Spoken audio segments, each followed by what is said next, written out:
Wow, what a week. Yesterday, I went to Cupertino for a visionOS event hosted by Apple that had nearly 200 developers from all over the world come through. I also wrote a blog post on AI, where it is now, where it's going, and how I've priced that into my life plans and philosophies. And lastly, I have some fun changes in the way that I think. And so that's what's on for this Bootstrapped Life, episode 13. Let's jump right into it. So, yesterday, I was in Cupertino and it was honestly energizing. This was special because it was one of the first events, I think, hosted by Apple, where we got to go on their campus and, they gave they gave presentations that, to be fair, were somewhat rehashed from the last two Worldwide Developer Conferences, but were still useful. I think a lot of us noticed in pieces of code that they would show, like, oh, there's like cool one-liners that would do these different things that we just forgot existed, which was nice. I learned about some features in visionOS 2 that I just didn't know about. For example, in Reality Composer Pro, they have a new timelines feature that I just didn't see yet. So that's kind of nice for like animations in Reality Composer Pro. And we had, I think, the most valuable thing, which was the Q&A and Mixer, where we got to ask them all kinds of questions about visionOS and visionOS 2 in particular. And also we got to, discuss anything from performance issues to, ideating on just general concepts to being able to discuss things like input systems and what's good input design for our applications, because we don't have controllers generally. And so we want to figure out creative ways using our hands. And they had some great ideas. And so it was awesome to feel heard as well, because I am someone who has experience with SpriteKit and SceneKit, and kind of felt like I was burned a little because I invested a little too much into that back in the day. And what was nice is that Apple reassured us, like, oh yeah, like Reality Kit for game development is not going to go the wayside the way that SpriteKit and SceneKit did. And so that was cool. And they were actually quite helpful for some issues that I had on Reality Kit for game development use cases.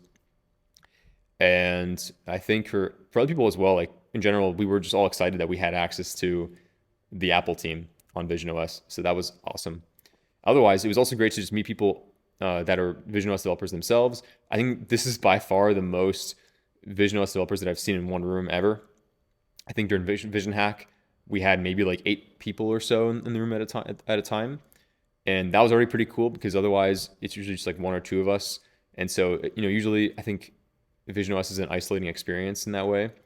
It's seemed difficult to know more than a handful of developers in our cities that also do visionOS stuff actively. So it was just so cool to be able to talk with hundreds of other developers on this stuff yesterday. And hopefully, yeah, we have there's new friends now, and even people in the Bay Area that just I didn't get to meet yet because they didn't hear about Vision Hack. And so that was cool because now I'm connected with them as well. And so I think, as we host more events, in which, there is more of a hunger for events anyway, I think more people will show up. So I think we're all excited about the trajectory for visionOS. And I think where we are now compared to even a month ago feels quite different, because, less than a month ago we had Vision Hack, and that was really helpful for bringing the community together in a remote global sense.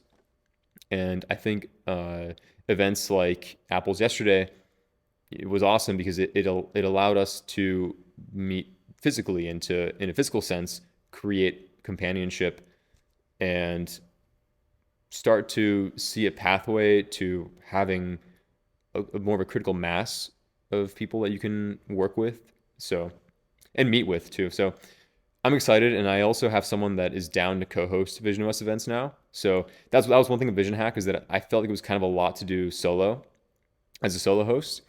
But I think going forward, I will have help, and I'll have a co-host. And also, I also spoke with people that attended yesterday, and they are also happy to do workshops here in SF. So I see a pathway here for more people coming in to our space and being able to host more events and have some kind of turnout. So overall, I'm excited, because even on Twitter, I feel like I've also noticed since Vision Hack a little bit more activity. I just feel like we're now kind of all connected in a way. So I think there's a new wave of visionOS apps that are going to come out undoubtedly after these past few weeks. So we'll see where things go. But there's a lot of work ahead of us to create community and to continue to follow this trajectory. Next, I wrote this blog post on AI this past weekend. I kind of just vomited a bunch of my thoughts based on where AI has been and where I think it's going. Mostly because I often get a question from people that I know who are like, yeah, like where what's the deal with AI, and what should I be worried about or not be worried about? So I do my best to answer that, and it's interesting. So I started off by discussing or summarizing situational awareness, the decade ahead, which is a 165-page PDF essay that was shared by Leopold from OpenAI this past June 2024. And it is an interesting essay because it discusses so many aspects about AI and the pathway to artificial general intelligence, to artificial superintelligence, to super alignment and the problems there, and kind of how we can continue to get these step function improvements in AI, and how quickly we actually get to superintelligence, which is really the point where we've reached the singularity, where you at that point cannot stop the robots, the AI, and we are essentially merged with technology, and there's no going back. And Leopold argues that that's sooner than we think. That conservatively it's 2030, because as long as we have AGI by which is so if we went from toy like GPT-2 to high schooler, which is like GPT-4 when it was released, then and that was in 4 years. Then 4 years from GPT-4's release in 2023 is 2027 as far as like the next step function jump. And so, but 2027, we go from high schooler to PhD level, and that's you get the point where the AI is intelligent enough and agentic enough to iterate on itself, and that is then a pathway, because then you have 24/7 AI researchers working on themselves essentially. So you no longer need the human researchers doing the work at a slower pace. So then within a year or at most a few years of that, you get super intelligence, because now, yeah, they're iterating on themselves 24/7 for however long you need to have their next set of step function improvements. Anyways, that's the very high level gist of the essay as far as it relates to what I wrote about, which is kind of how to think about that particular pathway to of AI and how it might affect our lives in that sense. I'm not going to go into the doomer scenarios of like, oh, we all die, because if we all die anyways, then it doesn't matter whatever you do. But I wanted to kind of write more about the pathway that involves us integrating with AI more. And so with that context, we can now go into how I think about my life and what I'm doing. I feel compelled to take risks because I think that retirement is going to look very different in this century. And to begin with, retirement is actually a pretty new invention. It started in the late 1800s, I believe, in Germany. And because before that point, like we didn't have Social Security. Like that's in let's say in the United States, that's a very recent phenomenon from the last century. So a lot of people kind of live their lives like what we have today is what we're going to have forever. But the reality is these are all very new systems. I mean, even think about the United States as an empire, as a country. It's it's like what 200 whatever years old. Like it's nothing is guaranteed, nothing is set in stone, and so it's actually worth taking a step back and looking at things from that lens. That's kind of what I do, and that's kind of why I'm a big proponent of self-sovereignty, to the extent that you can. Obviously, no one is truly has their own sovereignty. Like we're all under some government somewhere usually.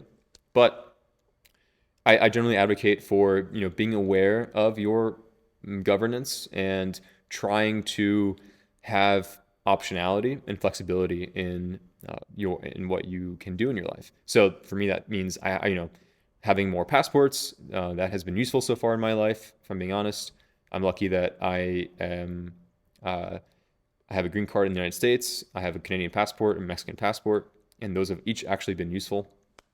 and I see them actually being useful in the future as well in different scenarios. And so I'm an advocate for getting your passports. I'm an advocate for managing your money intelligently, so not just putting it all in one type of account. I think that makes sense to have your money in different places, in different types of accounts, and again, in different countries too, in different currency systems as well. So cryptocurrency, then you're just covered in more scenarios. Because the reality is, there are so many countries in the world that their currency has been inflated insanely. Look at Argentina. Look at most of Latin America, honestly. Look at in Africa. And so that's where I think crypto is interesting, because then you protect that downside risk. It seems very unlikely right now, and it probably is, but it's not impossible for the United States or Canada or these countries to also experience at some point some incredible inflation. We've already seen more inflation these past couple of years than we've ever really seen, or at least in a long time. So those are some of my quick thoughts there. Anyways, I'm getting a little distracted. I didn't even talk about that on my blog post, actually. Anyways, given the, I think, tight timeline that I expect in AI, I truly think it's worth taking more risks now. Move cities, start the company, learn the language, just do all the things that you think you should just do later, maybe when you're retired or whatever. Like, just don't think that way. Just don't live the deferred lifestyle. Like, do the thing now. I'm a big advocate for that. I honestly, I took a sabbatical earlier this year, and when I was on that sabbatical, I already kind of felt like we're at the cusp of something really big. And that's actually, it's crazy that actually applies in multiple dimensions. That's true for the state of the world. World War III is not impossible. I felt it was a little interesting being in Korea and reading about, from the war memorial there about the Korean War and seeing some of the parallels to today. There are just a handful of pins that have to drop for some big things to happen, essentially. So that's that scenario. There's also the whole AI and technology scenario. I really do feel like we're really close. We're basically at like an iPhone moment with AI, where it's becoming mainstream and highly useful in a variety of contexts. And it's interesting because people kind of downplay AI because they see it in non-software contexts and kind of write it off because it isn't good in a lot of non-software contexts. The reality is, though, and this is what's highlighted in situational awareness, the essay I mentioned earlier, is that you only need AI to get good at software, to iterate on software, for it to solve everything else down the line. Because as soon as it gets to the point where AI can iterate on itself, because it's basically software running in these big clusters, and as long as there's enough energy available to the AI or these AI systems, then they can train themselves at some point and improve themselves. And so that's the point where we get to, artificial superintelligence, the singularity, all that kind of stuff. And, I think Leopold's timeline might be more aggressive than I might personally suggest. I still overall align with the general trajectory that he outlines. That's kind of why I reference it as the context for my blog post and for what I'm talking about right now. And so, given that, I really do think that this next decade, it makes a lot of sense to take, calculated risks. I'm not saying gamble. Don't just throw all your life savings into like crypto or to these sort of things. I am only suggesting to go live intentionally and go live freely, and don't just save money for the sake of it and throw money into retirement accounts that honestly may not be very useful in like 40 years. That's kind of how I feel, at least. I never really believed in retirement, to be honest. I view it as a very modern construct that does make a lot of sense. I subscribe to the Japanese philosophy of Ikigai, where you find your purpose in life and do that until you die. So the idea of stopping doing valuable things, work and finding meaning from that stuff at some point in your like 50s, 60s, whatever, 70s, just doesn't make sense to me. I want to be able to do whatever, I enjoy and whatever provides value to the world for as long as I can. And so even beyond the AI scenario and, what that might look like as far as it affects retirement, whether we get UBI or something else, I still just don't subscribe to that anyway. So I showed some of those thoughts in that blog post. overall, my whole gist here is that systems will change. A lot of what we view, what we see today as concrete, has only actually been established in the last 100, 200 years. And so don't buy into it too much. Try to zoom out and be your own, be your own savior is what I'm suggesting. A lot of people look at the government as like their savior. I think that's kind of like I don't, I think I consider myself an independent in a lot of ways politically. I think many of the left-leaning people that I know kind of look to government for like solving all their problems. The reality is that I think you kind of have to be your own savior. And yes, there are things that the government should do. It makes sense, especially as it applies to the environment and ensuring there are adequate protections in place so that companies can't just like screw us over in like really catastrophic ways. And there should be some degree of safety nets, because the reality is in the West, we don't have that collectivist mindset. And so in our families and friend networks, we don't really have the same levels of social support that I think other countries do, like culturally. And so we kind of actually, unfortunately, need government to step in and ensure people don't end up homeless in some scenarios or without healthcare and that kind of thing. So that's why I'm not, I lean progressive overall, because I do see this gap in our governance models and what they should and what they should be doing essentially, unfortunately. So, but I still think it's useful to try to frame it as, being your own savior in government and not looking elsewhere for that as much as possible. So that's that blog post. And lastly, I want to talk about, and also, go back to the blog post if you see anything else. If any of this is interesting to you, go to the blog post. You might find a little more in there. I'll probably update it as well as I have more thoughts. I think I wanted to get a first draft on paper on this stuff, because it's actually, as you can tell now, I mean, this video, I don't even know how long this video is, but it's probably long at this point. This is a pretty complicated subject, and I think it's worth thinking about for all of us, because this is actually massive, and this is going to continue to, it's so far in non-software areas, it hasn't caused maybe that much change, but it is so instrumental in software right now, and I think that it will continue to be pivotal in software for the next couple of years, especially before suddenly, suddenly it starts to affect everything else. It's kind of the point here. And so my suggestion is to just view it from that lens and understand and try to think about what the world could look like in a decade, and to try to plan your life around some of these scenarios. Like I said, don't just like gamble, and don't just live recklessly. Right now, I started a company, and I'm taking some risks in what I'm doing, but I do have like a nest egg. I do have money in the bank. I'm going to be okay. I have a safety nets. I have social support and just a variety of things, backstops to lean on. I can always get another job if I need to. In my case, I'm also lucky, like I said, I'm lucky in that I can live in multiple countries and also find opportunities in these different countries. So I know that I don't have to play so safely in that sense and just like hoard money for the sake of hoarding money anymore. I can instead just focus on my ikigai and how can I just create more value in a way that's compatible with what I want to do with my life. And I'm just trying to suggest finding ways to do that in your own life. I think it's a useful exercise, and I'm still figuring that out. I really don't have the answer. Lastly, I want to talk about these changes in the way that I think and that I operate in a day-to-day basis. I used to be very introverted. I talked about this in different on my website, on blog posts, I think, in my newsletter, and I think on YouTube as well. I used to be very introverted. A decade ago, I never left my room while I was in college, basically the first 2 years of college.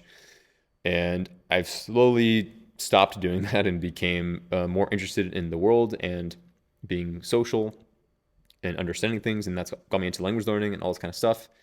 And I'm at the point now where I'm realizing that I think the reason why I was so introverted for so long was that I internalized a lot of what Stoicism seems to sell, which is being, I conflated Stoicism with being indifferent. And so I internalized logic this way of being that involved me not really reacting to things and thinking that it was healthy and useful.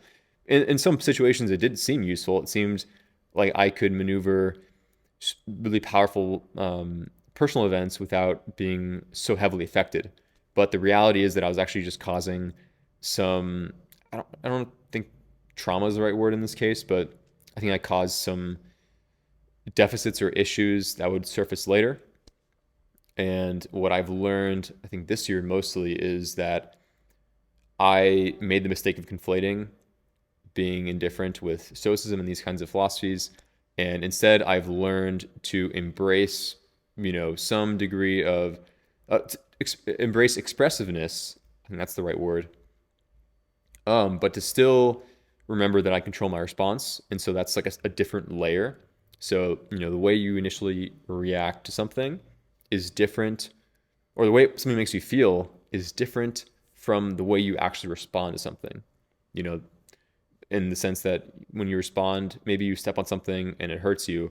Maybe you feel pain and anger at first, and that's okay. Like, you don't have to suppress that, feel that, but the way you respond to that afterwards is what you have control over and what you should have, control over and think about a little more maybe. And so I think I just had a very strong filter, and I just became numb to expressions and reactions, and I just didn't really have them.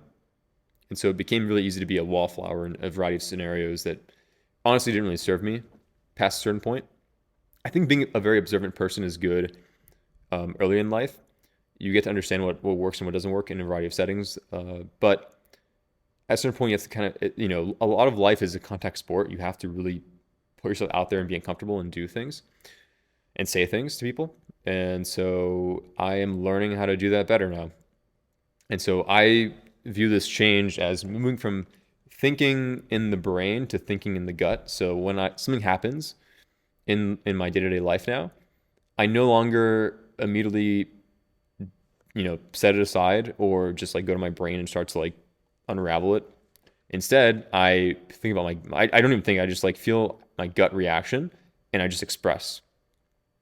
And I think that's been instrumental in becoming extroverted, because now I'm sharing more of what I'm actually feeling inside. I'm not numbing myself to it. I'm instead leaning into it to understand myself better as well. And so that's your chance to have more personality come out in more situations.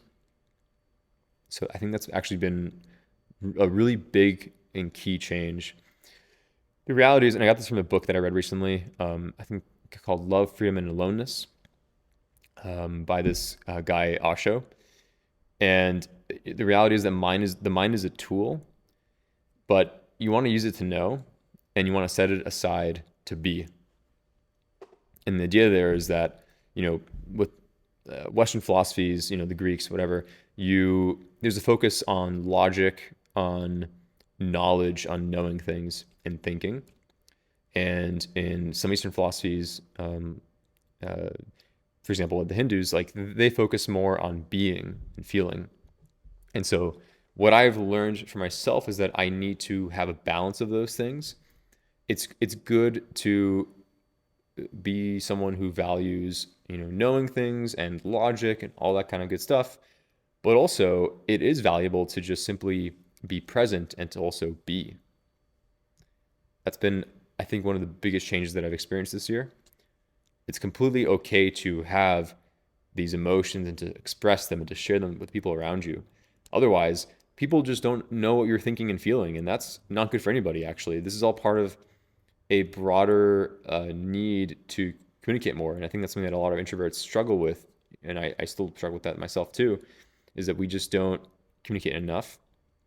And I think I would set it aside early on and say like, oh, it's not meaningful communication, in all circumstances, so I have to like make sure that I filter it out, for meaning. But the reality is that it's easy to get caught in your head, and then for you to get so caught in your head that you just then forget the initial thing to begin with, and you just like cast it all aside. And that's what happened with me. And so then you just wouldn't say anything in the end. And so that's not useful either. So I have learned to just speak from the gut and just talk, which means that I also now talk a lot and really yap a lot, which is why this is probably a very long episode right now. But I also don't really care right now. I just want to simply be more. I'm someone that has been historically so logical that I want to swing in the other direction and start to just be more and be comfortable with however it comes out, really, because it has already been useful in actually knowing myself more. So it's funny that in being, I have more opportunities to know myself. So I'm both knowing myself and being myself. It's like, know thyself and be thyself. It's kind of what I'm trying to keep in my mind now as I maneuver different situations. Anyways, that's what's been on my mind this past week and what I've been up to. I've also done some Skyporch stuff. We updated our website. We're still in the middle of like a broader rebrand right now, working with designer on that. But I wanted to get some quick updates up, testimonials, add some logos, that kind of thing, which I think will be useful. So yeah, I think overall I'm excited to continue investing more in visionOS. Just to wrap things up here, I have my friend who's joining. I mentioned last week, who's joining part-time on some of these things. So overall, I'm not only taking on less client work right now, which is cool, like myself personally, so that I have more time for visionOS things, but also I'm getting help as well. So look, given this past month and how it's gone, what I can say right now is look forward to more visionOS things. I do feel, talking with Apple's team on visionOS, I feel reassured that it is worth investing into the system, and that we will have some cool updates ahead of us as well. visionOS 3 and beyond, and whatever the next hardware iteration is. So that's all for this week. Thanks for watching, and I'll see you for the next one. Bye for now.